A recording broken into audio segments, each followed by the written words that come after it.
My husband said he had a last-minute business trip, the kind where he barely kisses me goodbye before slamming the door.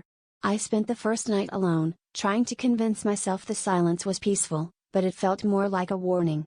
The next day, my best friend came over with cheap wine and her usual gossip, acting like she was doing me a favor by distracting me.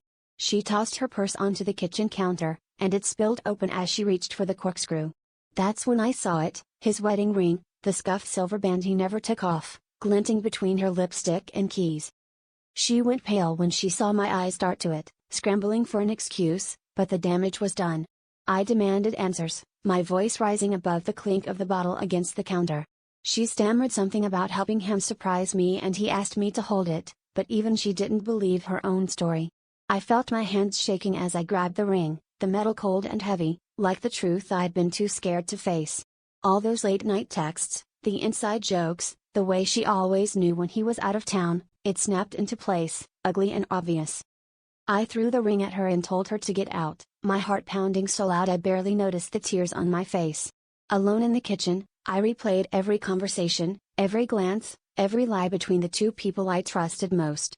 I wanted to scream, to smash something, to call him and demand he admit it, but I just stood there, frozen. The phone buzzed with a message from him, "Miss you already."